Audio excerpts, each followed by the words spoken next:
Right. Hello, everyone. Like, how would you do the only way you could try and eliminate religion would be like trying to ban all religious books and where they're the like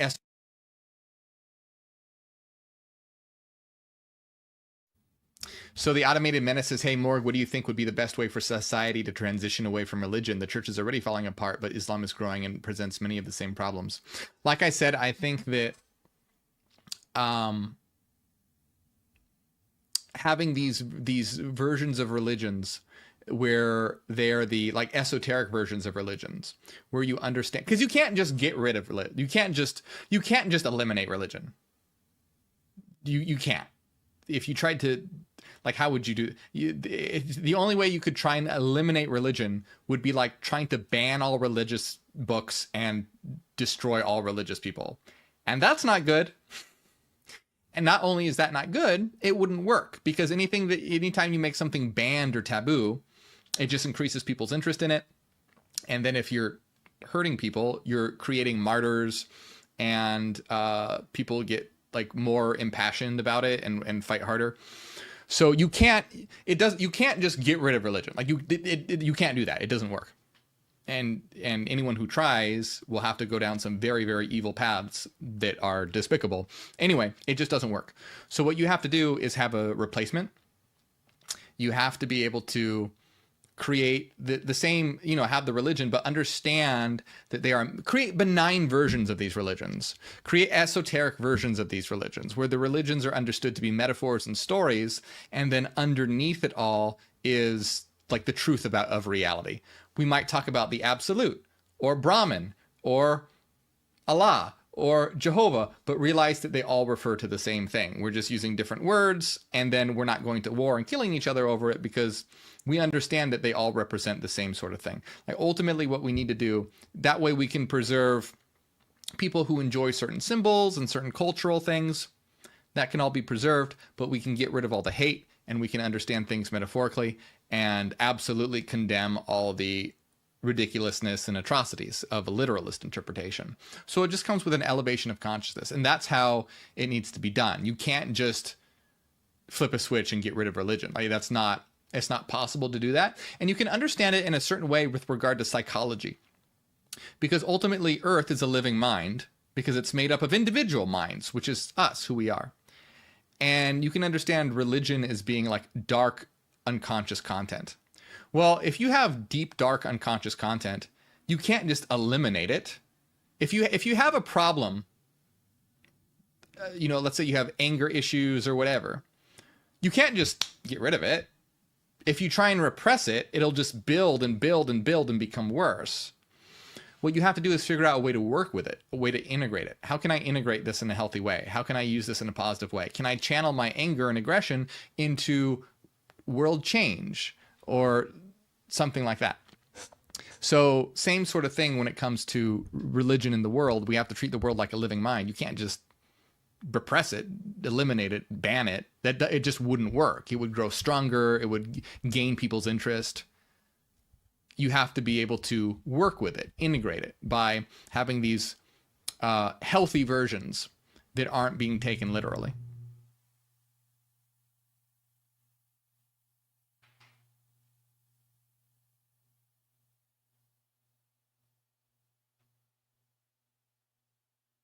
So Qatar says, I come from an Islamic background. I left religion and I was getting trauma from it, but I didn't think it was a thing until I started watching your videos and you talked about child abuse by religion. I'm really happy that you found my work, my friend, and I'm glad that you were able to step away from that. I know that that's not easy. So, yeah, congrats on having a strong mind. That is not easy to do. So, yeah, I admire that. Give yourself a pat on the back. That takes a strength of mind that most people don't have. So good job. And I know it can be difficult, but check out Marlene Winnell's work.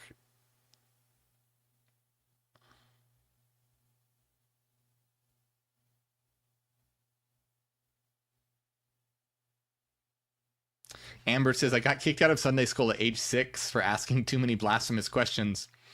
By age 7, they asked my parents to find another church. I'm so proud. Wow, good job. Nice.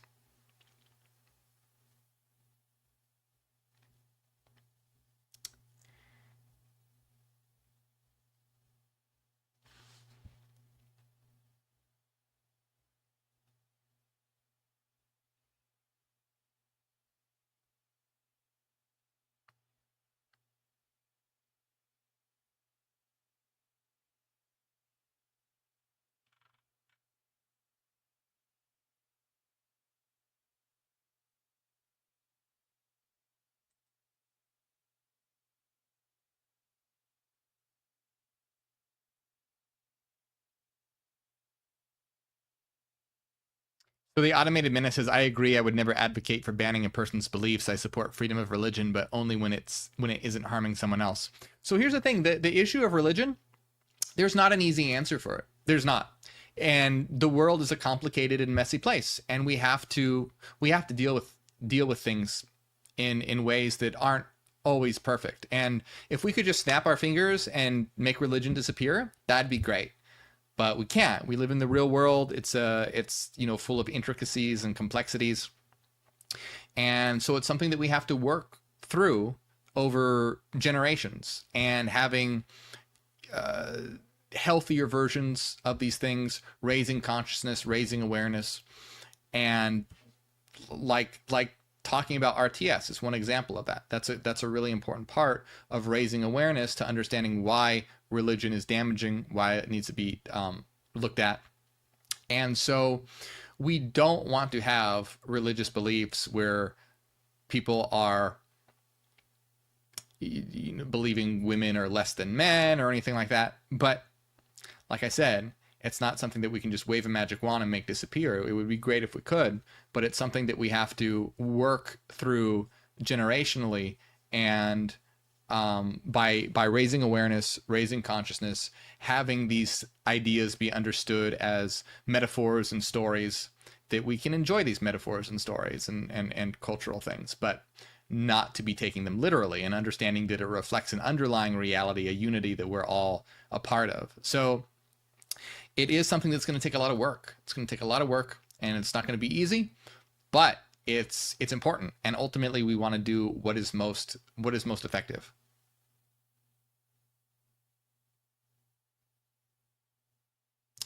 Mr. Lal Musa, I'm glad you enjoyed it.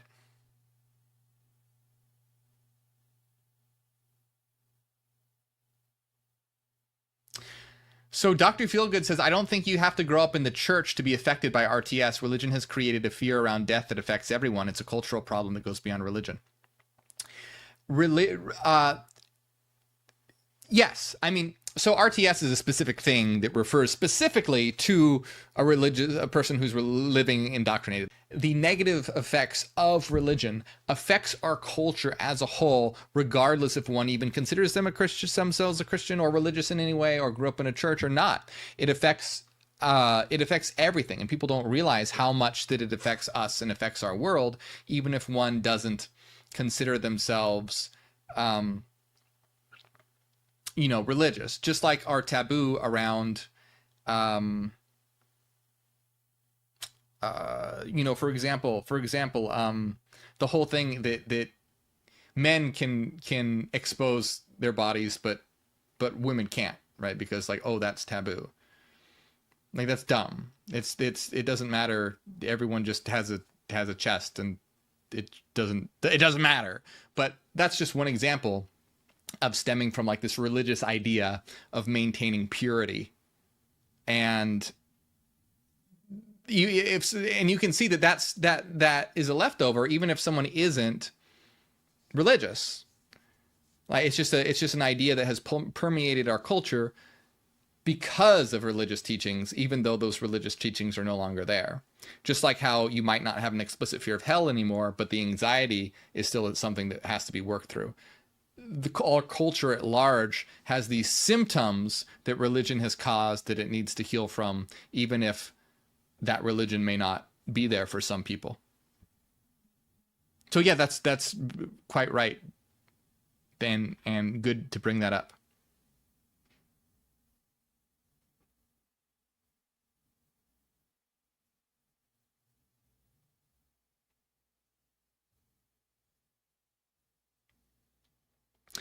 Amy says this might be hard to quantify from an individual perspective.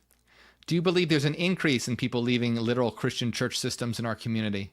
I think so. I haven't looked at the statistics in detail, but as far as I understand, Christianity is on the decline. You know, I don't have any actual statistics I could pull up, but I'm fairly certain that Christianity is on the decline. So that's a good thing.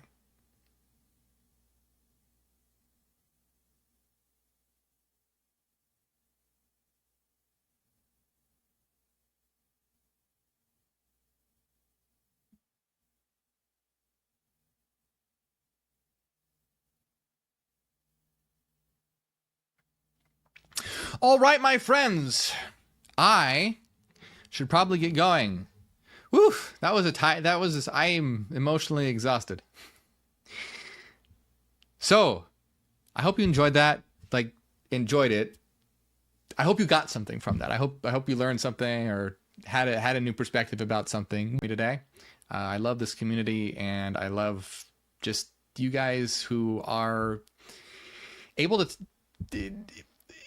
having this community where people know that this is a real thing and that others experience it and that we're not alone is very, very helpful, because it's dismissed like, oh, you don't have a like as if it's not a real thing, as if it's non-existent, or else you're just trying to get attention, or what do you have to now. So anyway, it's really important to have a community like this, and I really appreciate it. Thank you all for joining me today. Want to give a big shout out to our moderators. Who did I see today? I saw Philip, Susan, and Jan in the chat. And I don't know who is still here. I see Susan. So if Susan and Philip want to drop a link to the Hyperion source, if Jan is here and wants to drop a link to Mindful Monad, Jan has a Hyperion channel and talks about their involvement in Mormonism. And the Hyperion source is an awesome Hyperion channel. Go check it out. They talk about a lot of important things with regard to what we talk about here. I highly recommend them. Go check it out right now. Go subscribe to them. They are great. I also want to remind you that if you enjoy my work, consider supporting on Patreon. It helps out a lot. If you choose all the cheapest options, it's only $5 a month. That's how I'm able to do what I do. Keeps a roof over my head. Allows me to do these live streams. And you get access to our weekly secret live streams and hidden Discord server, The Citadel. Yeah, I hope that you continue to join us, Amy. And let's see. Shout out to everyone that supported today. Thank you, TaylorMade, for being our top supporter today. I appreciate it. Thank you to everyone who became a YouTube member. Thank you to everyone that sent super chats and stars. Really appreciate it. And remember, if you can't afford to support monetarily, don't feel bad about it. You don't have to. There are plenty of free ways to support. You can support by liking and sharing my videos, subscribing. All that helps a lot. So don't feel pressured. And my next live stream will be on Thursday. So on Thursday, I'm having a public live stream and a supporter secret live stream. So see you on Thursday. Thank you so much for joining us. I really appreciate it. And I'll see you then, my friends. Ad Astra.